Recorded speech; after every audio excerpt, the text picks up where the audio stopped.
usually I say, once again, welcome to Calaveras Living with John Wade. And of course, I always kid the general manager here that he went out, he named it that and then went out to find somebody with that name. But the opening that you just saw is the opening of a new show that's going to begin here in February. And with the host or hostess, I'll have to see what she prefers, with Bonnie Kuhn. And we're really proud of the programs that we produce actually here in the studio. If you watch public access television, you see a wide variety of programs from various sources, but here we produce a number of talk shows, and we're proud to introduce to you today Bonnie Kuhn, and you'll get well acquainted with her over the next few months or years, perhaps. So, Bonnie, good to see you. Thank you. It's good. I'm glad to be here. Very excited to join the Calaveras County Public Access TV and help educate the county.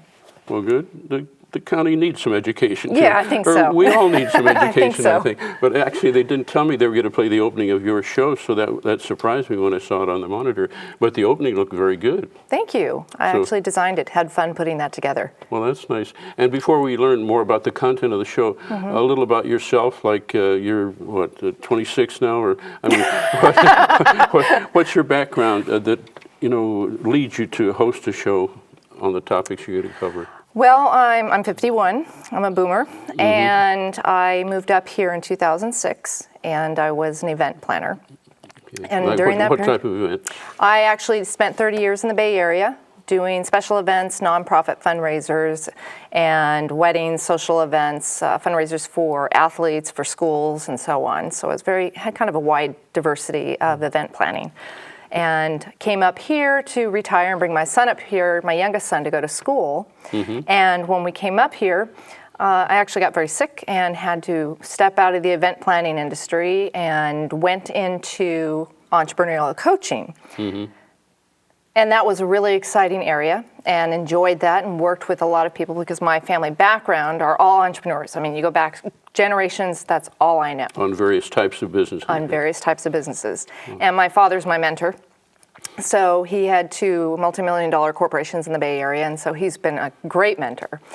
And recently my mother was hospitalized, or this past November she was hospitalized for a month in Modesto Hospital and was sent home in hospice.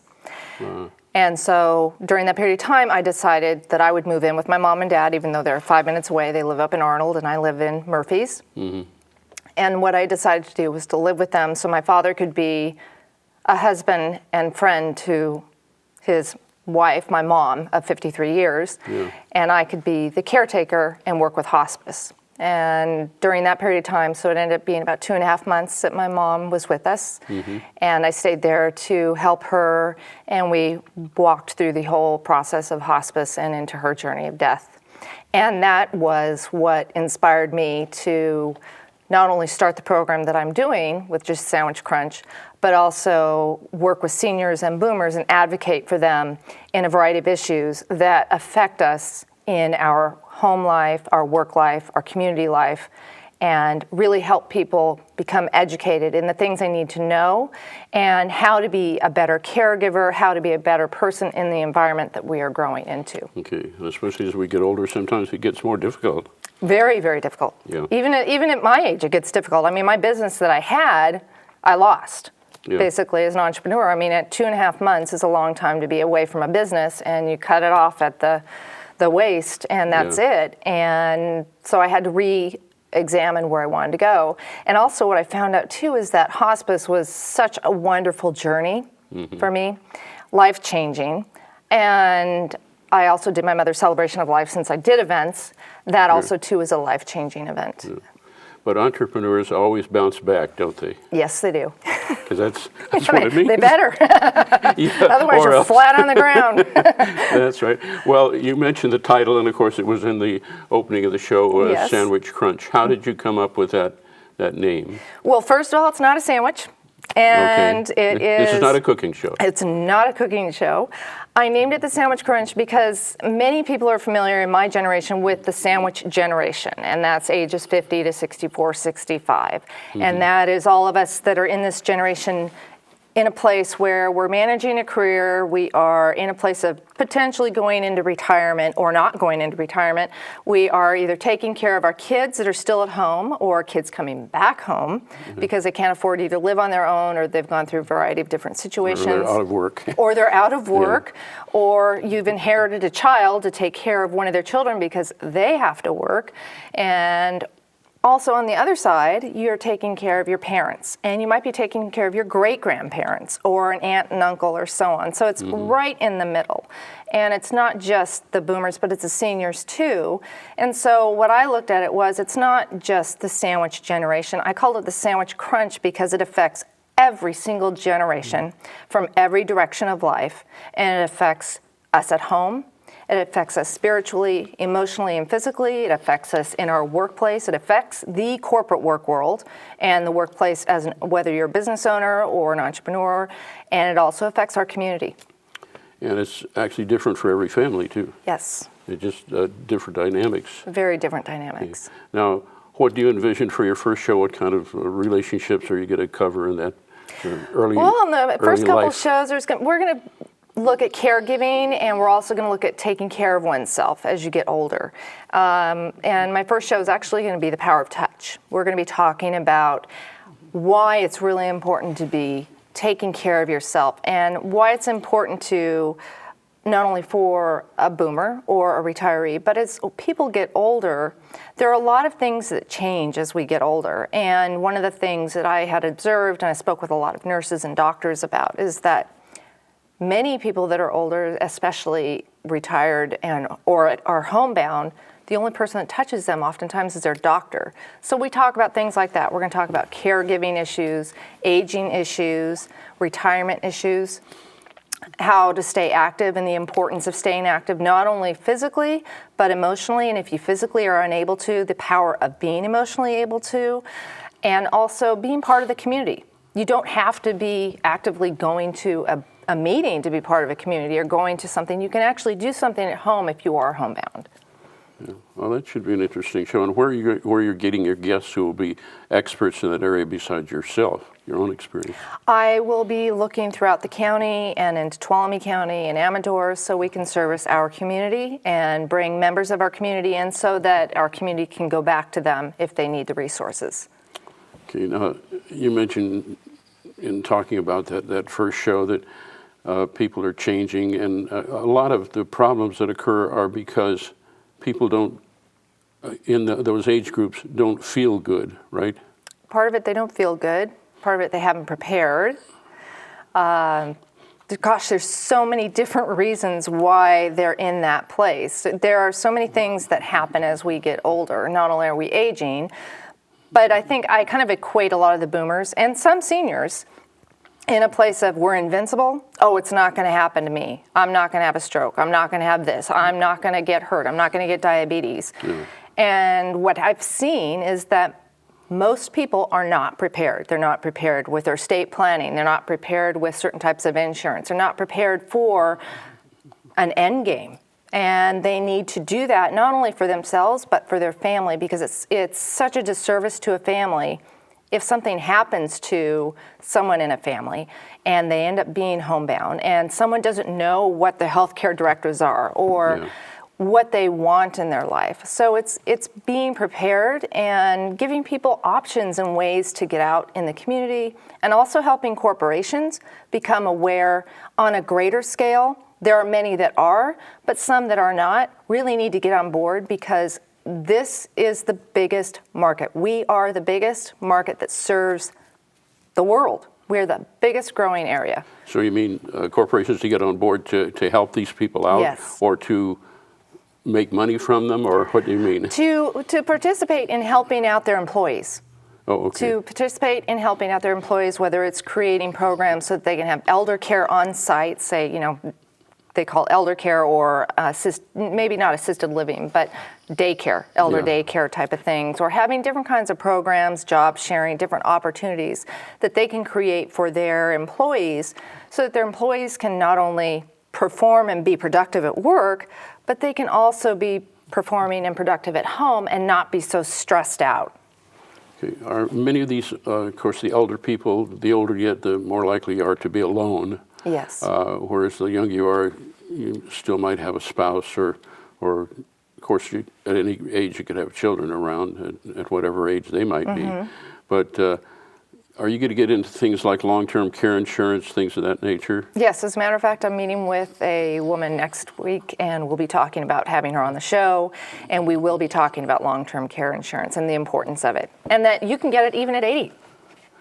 But the cost Goes way is up. enormous. I mean, I got it in my early 60s, and I thought, oh, sounds pretty good, and good coverage and everything. Every year, boom, boom, it just keeps going up and up until you say, look at all the money I put in there, and I'm trying to stay in good health and not use it, but I want it there, but it's getting to be so costly, almost prohibitive. Well, we'll talk about ways that people can keep that insurance, and sometimes it's pulling in with the family, because it's a benefit. This is a family issue. It's not just you. It's not just your wife. It's not just one person. It's a family issue, because if something were to happen to you or something were to happen to me, what we need to be able to do is be prepared and have that set up so that they know if we need to go into a nursing home or an assisted living facility, we have the funds to protect that. And also for a lot of people, it's protecting their assets. So that's another reason to have that type of insurance. So we will be interviewing someone about that.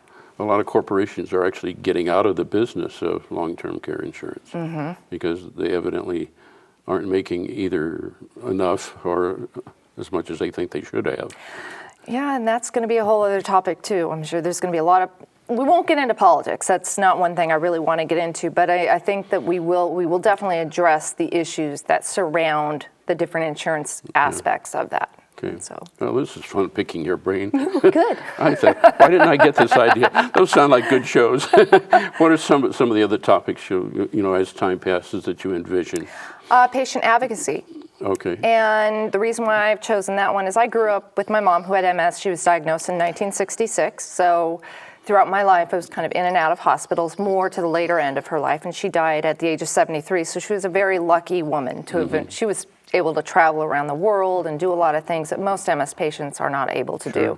Most are either homebound or in nursing homes. And we'll talk about patient advocacy in the sense of why you need to be a patient advocate for yourself and for a loved one, how to be a patient advocate, what's the importance of creating a medical team, what's the importance of having every one of your doctors knowing what you're doing physically and what kinds of medications you're taking, what are you doing so that they all are aware so that they can make decisions that are helpful to you as opposed to things that may hurt you because there's not a clear line of communication. Yeah, I think when you say a team of doctors, that is important, no matter if the team is just 2 or 8 or whatever it is, because many times there are too many medications given to the same person by different doctors and causes complications. I have an example. There's this one patient memo that I was able to see. It was a list of medications. There must have been 30 medications on there. Yeah. Of the 30 medications, 4 of them were antidepressants, 4 of them were sleeping pills, 3 of them were muscle relaxants. And you start going through the list, and no wonder the person couldn't make a decision or do anything. Yeah. Right. And none of the doctors were in communication. And they were getting their medications from different places. Now, a lot of that will change probably under the new healthcare laws and how they're changing things, but it's still having everybody on the same page, because it's not just medical doctors, it's also holistic medicine that you may be utilizing. And it could be a massage therapist, it could be an acupuncturist, it could be a chiropractor. It's not just your regular doctor or your heart doctor or your neurologist. It's a big picture. And it all gets back to cost again, too, because insurance won't pay for certain things, will pay for others. Prescriptions are very costly, so it depends on what insurance you have. And of course, you don't want to get into politics, but with the changing health picture in this country, shall we say, without being negative or positive, I would just say it's a real challenge for patients, for families, for doctors too. Very, very challenging. We might touch on that a little bit, but I'll bring someone in who is an expert on that. Okay. And you think you'll find most of them close by, or you'll have to go to some of your sources in the Bay Area? I'll probably have to go into the Bay Area for some of the sources because I don't think I'll have some of the depth that I'm going to need. I will go out. I've actually consulted with a colonel who was a nurse in the military, and she will be one of the consultants I'll be talking with as well. So she's a huge proponent of patient advocacy, and I'll be working with local doctors as well and local resources such as hospice and various other organizations. Now, do you like the challenge of booking your own guests?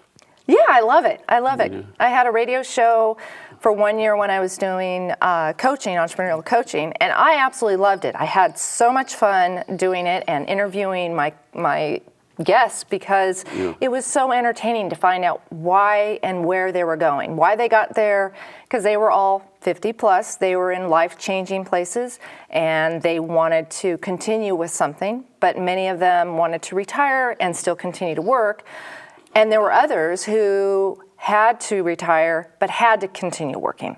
And so they had to find a way to work so that they could financially continue to feed themselves and live and do those things. Yeah, it's amazing how essential eating is. Yeah, isn't it? It's kind of a house, bed. It's getting to be more of a challenge, I find, as I get older, just to balance all the things and look ahead. You know, when people say, are you going to have enough money for retirement? I said, well, of course, I don't know how long I'm going to live, but I don't know if I do or not. Well, you know what's interesting? I was watching a video a few weeks ago, and in it they were talking about that they are trying to create a way that we can live till we're 140. Yeah, I read an article, something about the 140. Yeah, I'm sorry, I'm not in that game. I don't want to live there. I'll be essential if I get another 10. To live 140. I mean, think of the financial problems in the country and for families. Oh, it's amazing because what a lot of people don't realize is that from the 1900s to where we are now, our lifespan has expanded 30 years. Yeah. And that expansion has been because of all the medical ways that they've helped us. The so-called advances. So-called advances. Now there are a lot of other advances if they can fix diabetes, if they can fix heart disease, and they can fix some of the top chronic illnesses. Cancer, they can potentially extend our life longer. Yeah. But I don't know, I'm not really a proponent of living to 140. Well, no, and you don't want your life extended on a machine. I mean, just to extend your life, that's useless, but to extend your life where you're feeling good, you have energy, you're productive, you have relationships, that's what's essential. And that doesn't seem to necessarily be the obvious goal of the medical industry. Yeah, that was the other thing that inspired me to do some of the work that I'll be focusing on, which was patient advocacy and caregiving, was that in my experience with working with doctors, now this is not an overall picture, but just with some of the doctors, is that they're there to make sure you live. Fix, fix, fix. Yeah. Just like an EMT, by law, they must, if you are on the side of the road and you might be technically dead, they still have to do everything possible to revive you. Yeah. And they may revive you, but you may be a vegetable for the rest of your life. Yeah.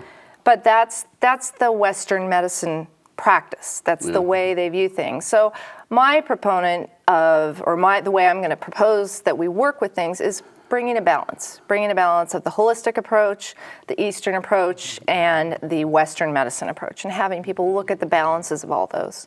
Okay, you spoke about hospice with your mom. Are you going to deal with hospice work too? Yes. Okay. Actually, I'm going to be going through a bereavement facilitation training, so I'll be a bereavement facilitator in February. Well, that's good. Yeah. Let's see, you could have maybe 3 or 4 shows a day. Yeah, I could. Especially if you enjoy booking your own guests. I could. See, I come here and the general manager, he books all the guests, and I just take, it's kind of like going into Baskin & Robbins and taking a number. Gosh, that's great. I love it. Well, actually, there are a lot of good guests around here, and I'm sure, with your resources and what you're trying to do, you will find some really good people, too.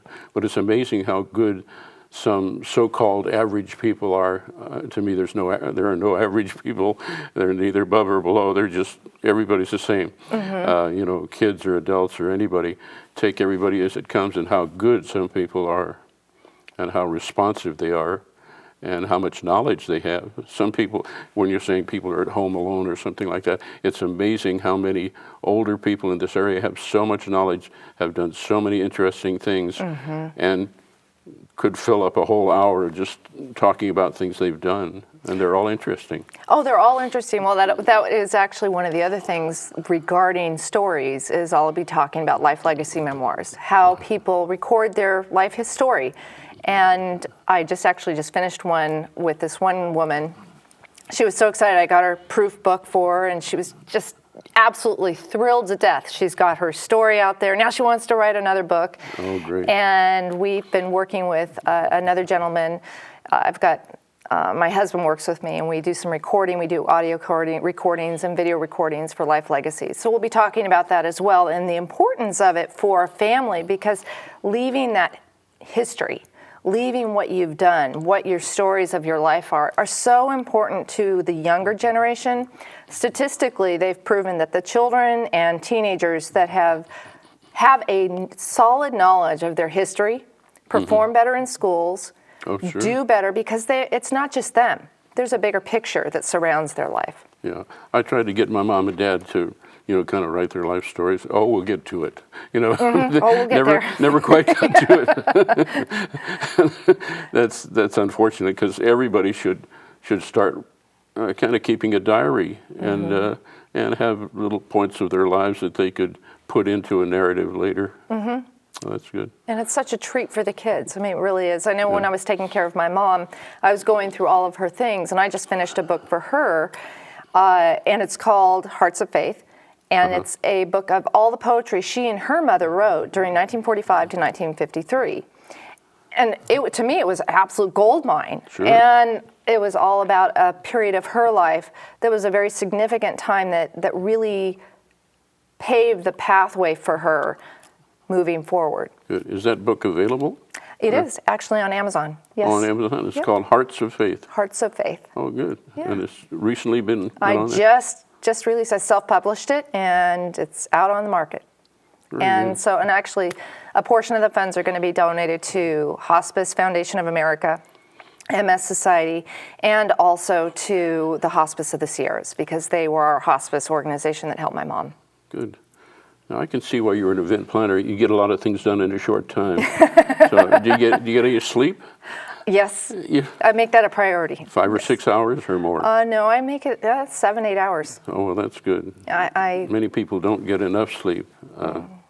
But, of course, you can talk about that even, taking care of yourself as you get older, you know, proper nutrition, and besides proper sleep and exercise and all those things. Now, have we missed some things that might be coming up eventually for people out there?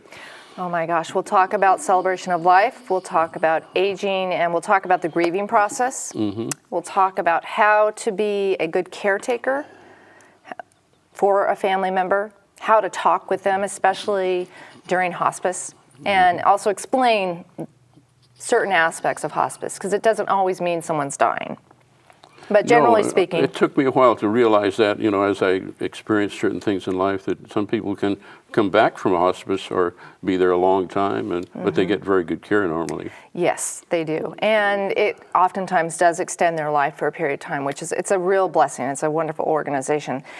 And we will talk about the different aspects relating to the grieving aspects and the part of how families interact. We will talk about putting together trusts and estate plans and the importance of that.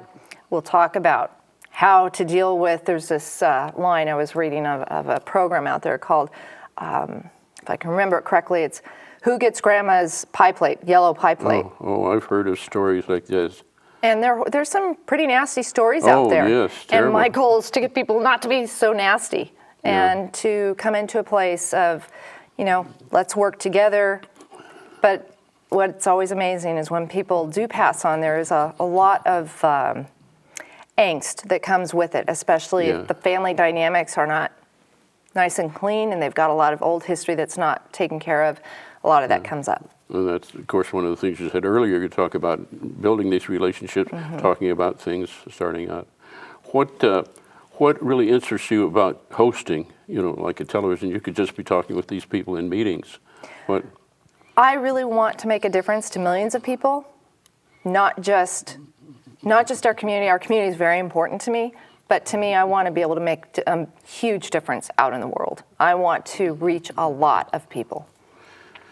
Well, how do you attempt to do that? I'll be working through YouTube, and this is going to be my beginning platform, and I'm starting to kind of pave my way. I'm not quite sure how it's going to move, but it will start off with this, and then I'll be using YouTube, and I'll be starting another radio show, which will be the Sandwich Crunch radio show, and I'll start that later this year. Okay, and that will be here? That will be on Blog Talk, so that will be internet-based. Oh, good. So that will reach millions. Yeah, well, that's true, and they are out there. Yes, they are. That's good. Well, I wish you well. Thank you. There's a certain technique, as you know, to hosting, as you've done on radio. So if you get those good guests, they're the stars. Yes, they are the stars. There are a few guests I had that were really entertaining, and some of them were a little frustrating. I had a couple guests that had the all the time, and that was really hard. Well, they can run for office. Yes. They can become They'd be politicians good in the and give speeches. But certainly have the personality to interest people out there, and I hope it's a great success. And I think the whole idea of the Sandwich Crunch, once people know what that is and understand what it is. When I first heard it, I didn't understand it because I guess I don't pay enough attention to those age groups. But that's an interesting concept. And of course, Ed Lark here, who's the general manager, he told you how many times you'll be on a week. Yes. So you should reach quite a few people. I'm looking forward to that. So we wish you well. Thank you. And anything that we haven't covered that you might want to say to people out there? You know, it's going to be a show with a lot of topics that affect the trends and issues that affect boomers and retirees primarily, but it will address the multi-generational crunch. Okay, the multi-generational crunch. Yes. Which is the metaphorical sandwich. Crunch, exactly. Good. Well, that's Bonnie Kuhn. You have met her here, and as I said, I just thought this was going to be part of Calaveras Living, but actually I like that opening, thinking of using it for the show that I host. But then I'd have to talk about those issues. Hey, that'd be great. Never do it. Anyway, watch for her show, and it's starting in February. Yes. And we'll be, you'll tape a couple of shows a month, huh? Yes. And they'll show a number of times each week. Looking forward to it. And then when you hit the big time, we'll come and be guests. Hey, that'd be awesome. I would love that. By then I'll be 110. You can say, or 140. I can say, John, thank you for getting me there. Anyway, thanks for watching, and watch for Bonnie Kuhn coming up in February on the Sandwich Crunch. See you next time.